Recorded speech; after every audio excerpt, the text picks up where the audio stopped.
इस कार्यक्रम में तो आया हूं, लेकिन सबसे पहले अपने आराध्य देव भगवान शिव शंकर गदोलेश्वर बाबा को प्रणाम करते हुए आज अगर आप लोगों के बीच में विधायक बन के खड़ा हूं, अपने चुनाव की शुरुआत गदोलेश्वर बाबा के दर्शन करके, हमको लग रहा है कई घंटे यहाँ पूजा चली थी, यहीं से हमने अपने चुनाव की शुरुआत की थी।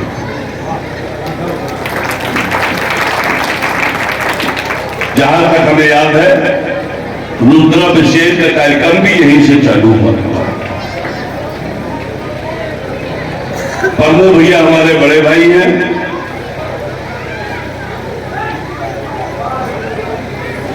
जिनका दिया हुआ सब कुछ है। 22 साल से मेरी तपस्या थी गदोलेश्वर बाबा से, आत्मा की आवाज से। हमारे हाथ हिलने लगे, सिहरन हो रही है। जो मांगा वो पाया। आदमी कहता है ईश्वर सुनता नहीं, दिल से मांग के तो देखो, ईश्वर सब कुछ सुनता है।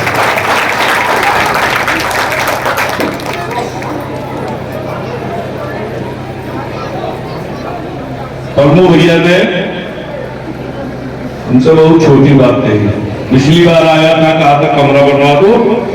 आशुतोष शुक्ला उस व्यक्ति का नाम है जो कहता है वो करता है। नेता लोग आते हैं, वादा करते हैं, भूल जाते हैं।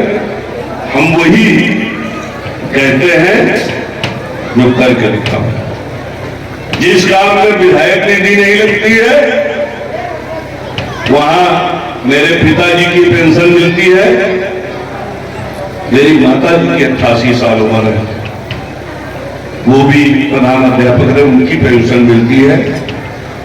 उनकी दोनों लोगों को पेंशन का पूरा पैसा धार्मिक कार्यों में जाता है। हमारे वेदों पुराणों में कहा गया था कि जो कमाई का हिस्सा हो उसका 10% धार्मिक कामों में खर्च कर दीजिए, कन्याओं के विवाह में खर्च कर दीजिए, या जो समाज के लोक कल्याण के और काम है उनमें खर्च कर दीजिए। मैं उससे जाकर आगे जाके 10% हमारे वेद, मैं ब्राह्मण समाज का बेटा हूं, वेद पुराणों में कहा गया 10% खर्च कर दो।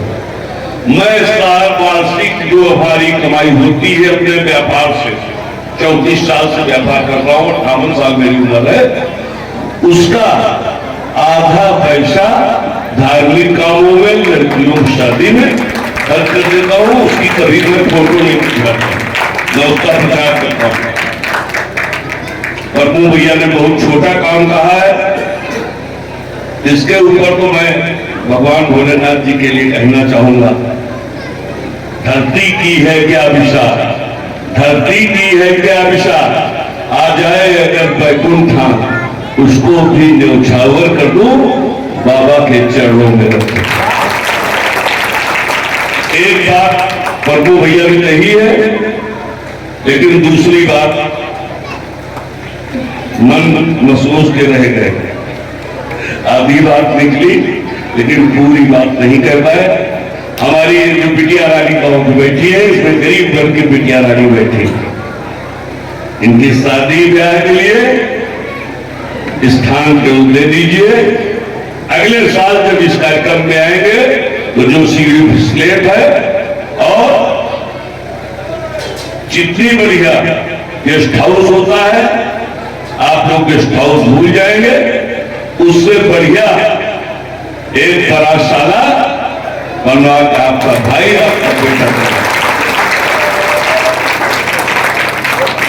इस बिटिया को हमने इसलिए बुलाया है, सबसे पहले गदोलेश्वर बाबा का आशीर्वाद है वो तो है। एक विजय तिलक होता है। ये बैठे दिख गई, 2 बिटिया थे, उनको याद नहीं उनको। ये बिटिया को मैं पहचानता हूं, इसने विजय तिलक लगाया था और मैंने कन्या समझ के इसके पैरों का आशीर्वाद दिया था। इसका चेहरा फेस हमारे नहीं भूलता, जितना मैं अपनी बिटिया का चाहता हूं उतना इसको भी चाहता हूं। एक बार सार्वजनिक रूप से फिर इसी बिटिया रानी ने, जिसने हमको विजय का आशीर्वाद दिया था, विजय तिलक लगाया था अपने चाचा को, एक बार सार्वजनिक रूप से फिर से इस बिटिया रानी के चरणों का आशीर्वाद ले रहा हूं।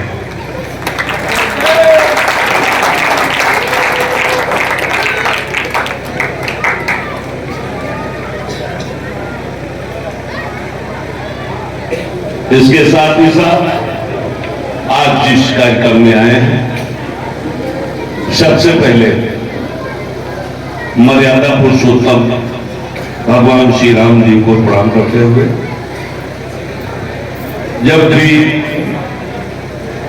जब से राजनीति में आया हूं तब से गया, रामलीला का कार्यक्रम अगर हो रहा है तो पहुंचा, फीता काट के उद्घाटन किया या 2 मिनट रुका और चल दिया, 5 मिनट से ज्यादा नहीं रुका हूं। जब आया तो प्रभु भैया ने पूछा कि जाएंगे? हाँ, हमने कहा जल्दी में और कार्यक्रम करने। रजना भैया को मैं धन्यवाद ज्ञापित करना चाहूं, इन्होंने कहा कि देख लीजिए। जब छोटा था, 10-12 साल का रहा होगा, अपने ननिहाल जाता था, पिताजी की तरफ से कभी रामलीला देखने के किसी कार्यक्रम में जाने की परमिशन नहीं थी, लेकिन जब बच्चा ननिहाल पहुंच जाता है तो आजाद हो जाता है। नानी नाना मामा कभी मना नहीं करते। तो हम भी छोटे थे, अब तो ये मैट चल गई है, अब पूरा बच्चे घर से लेके जाते थे और जल्दी ही जाके अपने आगे बैठने के लिए अपना बोरा डाल दिया जाता था, बोरे में बैठ के देखते थे। वो 40 साल 45 साल के बाद यादें हमारी ताजा हो गई।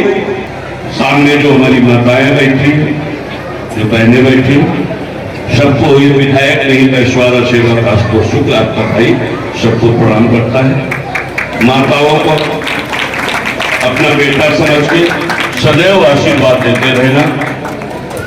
पूरे बीघापुर का आशीर्वाद, इसलिए मैं बीघापुर की बात कोई नहीं काट पाता हूं। बीघापुर का मेरे ऊपर एहसान है, उसको मन से मैं स्वीकार कर रहा हूं। 2022 में हमारी अच्छी परिस्थिति थी, मोदी योगी था उसके नाम पर, लेकिन 2012 में जब हमारी विपरीत परिस्थितियां थी, कोई पोलिंग बस्ता लगाने वाला नहीं था, तब भी बीघापुर के लोगों ने अपना विधायक हम भी माना था। 2012 में बीघापुर हमको जिता दिया था, इसलिए बीघापुर के एक व्यक्ति जो हमसे उम्र बड़ा, उसके मैं पैर छूने को तैयार हूं। मून दादा हमारे बुजुर्ग आदमी बैठे हैं, पूरा आशीर्वाद हमारे साथ। जो टीम रही जो नहीं रही, पूरे बीघापुर का मैं आशीर्वाद मानता हूं। अगर आप लोगों का आशीर्वाद हमारे साथ न होता तो बीघापुर में न जीतता। सब जगह हार गया था, लेकिन बीघापुर आप लोगों ने 2012 में हमको जिता दिया। बीघापुर के लिए जो चीज विकास की मांगी जाएगी, आपका बेटा आपका भाई सदैव तैयार रहेगा। सामने जो कन्याएं बैठी है, वो चाहे जिस जाति चाहे जिस बिरादरी को, मैं ब्राह्मण समाज ताल्लुक रखना वो अलग चीज है, चाहे जिस जाति कन्या बैठी हो, 11 साल की जो कन्या होती है उसको साक्षात देवी माता का रूप माना जाता है। अभी नवरात्र चल रहे थे, सभी कन्याओं को यह आशुतोष शुक्ला हाथ से प्रणाम करता है, सबके चरण स्पर्श करता है, बुजुर्गों को प्रणाम करते हैं।